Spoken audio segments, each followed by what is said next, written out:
right, so here I am. I'm very creepy looking in this light. And again, I was called creepy today in Perth. It was kind of funny. I've been called creepy in Perth before, though, so it's not a new thing for me. I am Shadow Man. Shadow Man. Yeah, there you go. That wasn't creepy or anything. Anyway,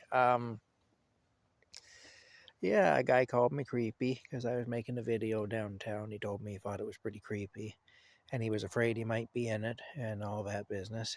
So anyway, the thing is, I cut off that video short because of that. Because the guy said he had some sort of an emotional problem or mental problem, and it caused him to have anxiety about being in the video. So anyway, I don't know. People are, all sorts of people out there, eh? And we got to live with them. So I gave him my word that he wouldn't be in a video. That seemed to set his mind at ease. And I do keep my word. So I have cut the video off short. So the video that I did cut off short, it's cut off right downtown in Perth beside the Little Tay, which is a smaller outcropping of the Big Tay River, at a building that used to be the law office of a fellow by the name of Radenhurst. Now, Radenhurst, that was his last name, Radenhurst. I don't know his first name now, but he was a lawyer in Perth, in Perth, Ontario. And he was, believe it or not, he was the uncle of Robert Lyon. And Robert Lyon was the victim of the last fatal duel, which occurred in Perth. He was killed in that duel. And Robert Lyon was actually working in that law office at the time. This was back in 1833. Perth's a very old town.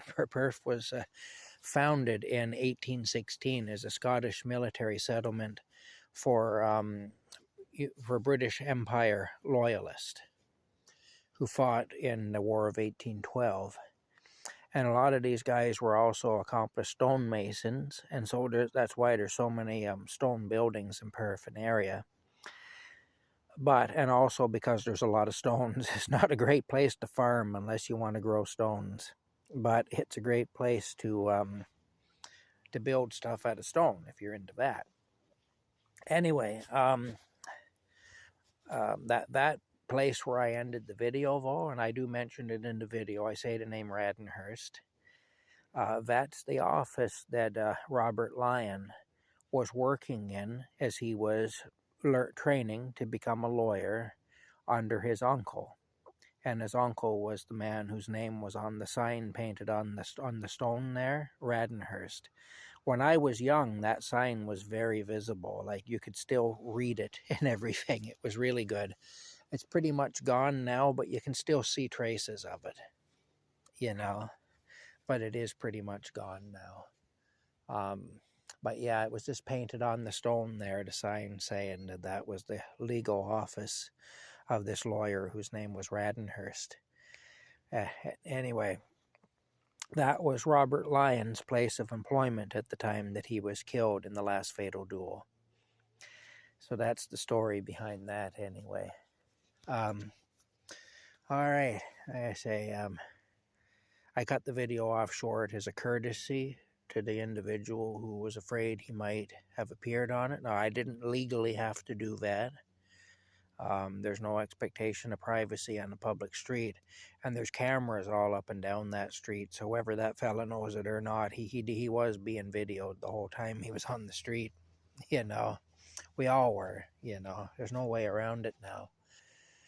But still, he seemed concerned, he seemed worried, and I thought, I'm not going to cause another human being to be suffering some anxiety, whether I think that it's well-founded anxiety or not. I'm not going to do that to the guy. I didn't much like having him imply that I'm creepy, but at the same time, it is what it is. I still wasn't going to do that to the guy. And like I say, it's not the first time I've been called creepy on the streets of Perth, so that was not a new experience. Anyway, that's it. Look at me being all creepy. I do look creepy there, don't I? All right. We talk to y'all later.